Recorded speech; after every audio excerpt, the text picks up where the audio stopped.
Poor Archie, my good friend, he continues to see his name erased from the Saints record books by Drew Brees. That's been going on for quite some time now, and it looks like that's going to happen again, barring any unforeseen development with Drew Brees starting for the 11th time on opening day for the Saints this coming season. Ken Trahan, sportsNOLAtv, the New Orleans Saints 2015 season was a disappointment.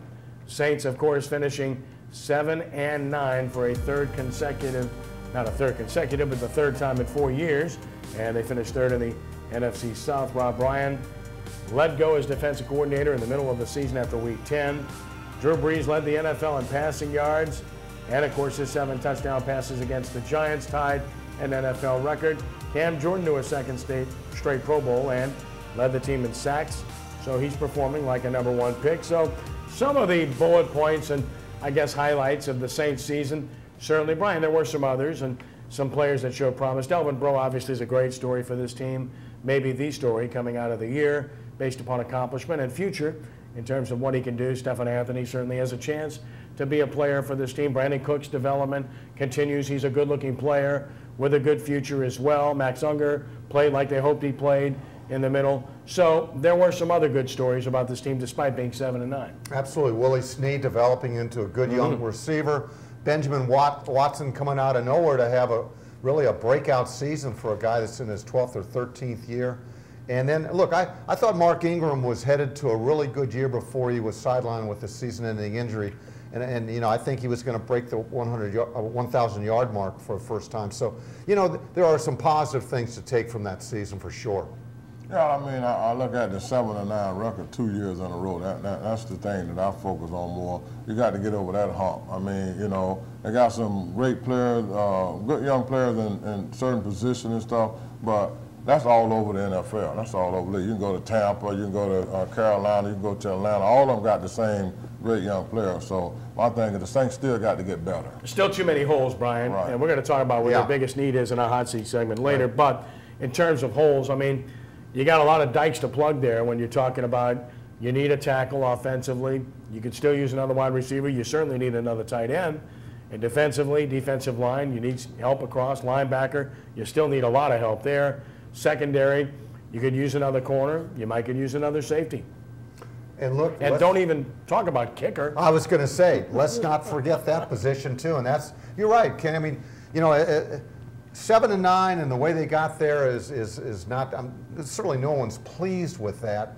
But there's some big holes that they've got to fill. And once again, it makes this year the margin for error for when they bring players in to fill these holes is very small. It's very slim. They've got to hit on a heck of a lot more than they miss again. And the thing coming too is protecting Drew Brees. I mean, you know you don't have a running quarterback, and you got a guy 6 feet tall. You got to protect him better, and that's always the case with the Saints. To me, early in the year you don't protect him good enough, and then at the end of the year you protect them enough to get you 7 wins. That's not good enough. And now you're moving on from Jari Evans as well. Let's take a look at some of the numbers from the 2015 season for the New Orleans Saints. And Ricky, as we look at this, total yards, it's what you want to see. The Saints were 2nd overall, and in rush yards, not as good as you wanted, but they led the league in passing yardage, and they were 8th in scoring, which is pretty good. But then you look at the other side, Rick, and that's what makes you sweat. You don't like it. 31st, 31st, 31st, 32nd. That is consistently bad. Well, I mean, it shows you that Coach Payton doing his job over on the offensive side, but the defense just not rolling the same way. I think they'd have been in the Super Bowl. If the defense do the same thing the offense doing, you got a Super Bowl team. Well, last time I looked, Sean Payton oversaw the defense as well, Ricky. So I'm not cutting Sean any slack there. Sean is in charge of all 3 phases, okay? He puts people in positions to make decisions on defensive side. So, you know, these are not just bad defensive numbers, they're historically bad. And we're going back to 12, 14, and 15 now. Okay, 13 they went to the playoffs. Ryan's first year as coordinator, they were number 4. And since, you know, those 3 years, we're talking about historically bad. So, you know, things have got to change. They just have to change. Well, Ricky Williams had the one good year when the Saints won the Super Bowl, Greg Williams. And then, of course, as Brian mentioned, Ryan had the one good year as well. And otherwise, you know, Spagnuolo's year was awful. Ryan's other years bad. Williams' other years not quite as good. Well, you know, they haven't had the talent on defense to be good. I mean, you know, you always worked on the offense side of the ball. You had great offense, you had a great quarterback, good receivers, but you never did patch the defense up. And that's the whole key. You can see the teams within the Super Bowl, both of those teams had good defense. You got to have good defense to get there. And then, of course, there was Gary Gibbs. Remember him? Yes. That was a while back, but it was under Sean Payton. Let's take a look at the 2016 schedule for the New Orleans Saints. And I think it's a more difficult schedule on paper than it was a year ago. The home games against the division foes, also the Rams, Seattle, Denver, the Raiders, and the Lions. And then, of course, the away games are the division games. Then it's at Arizona. Ouch. San Francisco, Kansas City, that's tough. San Diego, Drew Brees going home again. And then at the Meadowlands to take on the Giants. Pretty interesting, at least from my perspective, Brian, on paper. And you don't play it on paper, but going in, it looks tougher than last year's schedule. Look, last year's schedule had a lot of lower level teams, as it turned out, on the schedule, and they still won just 7 games. Right, lower level teams that this team should have defeated, and they didn't, and that's the reason why they were, you know, did not get in the playoffs. And yeah, Kenny, on paper does look like a real formidable schedule. And you know, it's fooled me the last couple of seasons when you take a look at the schedules in the preseason. You go and you circle W's and circle L's and everything, and I'm going, you know, the Saints look like they're going to be able to compete. And then it turns out that the Tennessees pull off an upset, or the Redskins end up being a better club than everybody imagined. So you just never know. But it looks like a pretty good schedule. And I say to myself, Ken, if they get back to 7-9 next year, I think they had a great year.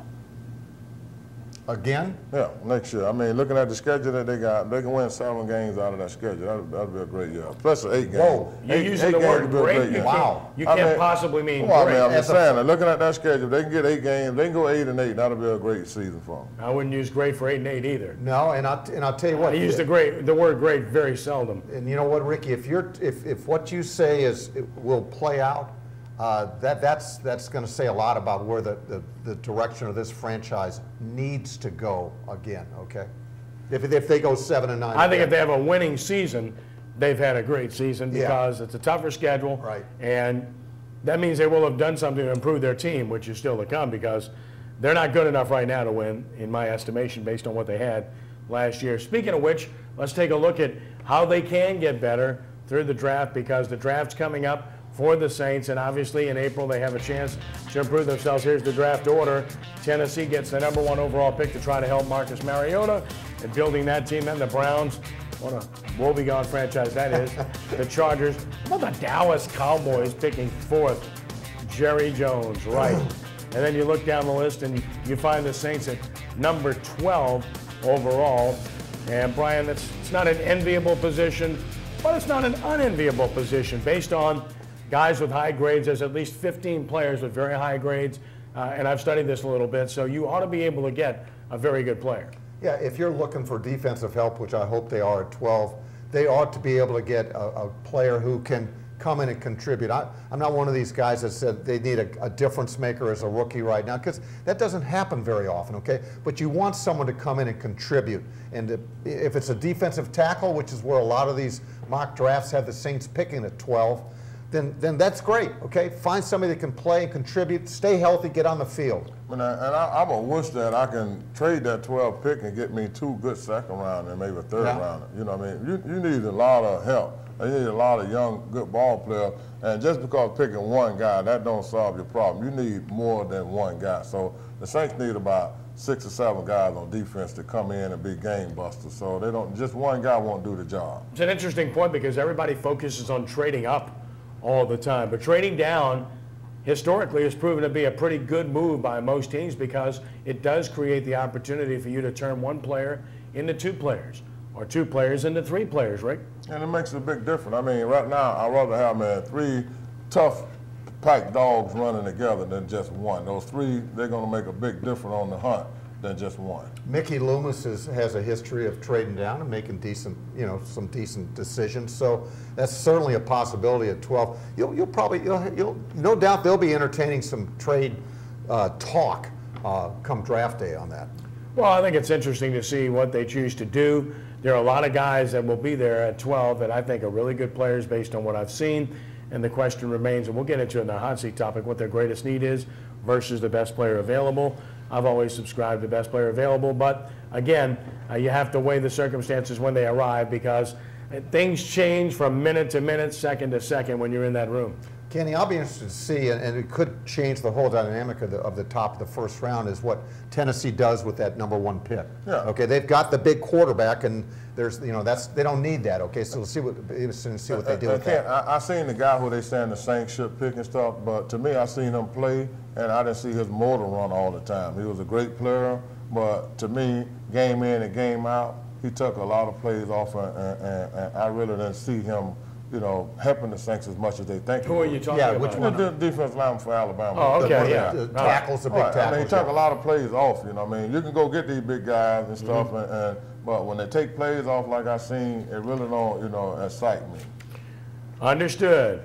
Everyone, we appreciate you watching. We really appreciate our good and great friends at Premier Automotive. They have taken care of us again this year. We'd like to thank our Sports NOLA TV sponsor, Troy Duhon and Premier Automotive. The Premier Automotive family continues to provide great service, affordable deals, and premier customer service. Premier Automotive Group continues to be more than giving fabulous deals on cars. They are giving hope and giving back to the local community and changing lives every day around the world. When you purchase a vehicle from any Premier Automotive dealership, you are joining their mission and being part of the many missions Premier gives hope to. Thanks again to Premier Automotive and helping make this Sports NOLA TV season spectacular. Back in just a moment to talk LSU football on Sports NOLA TV.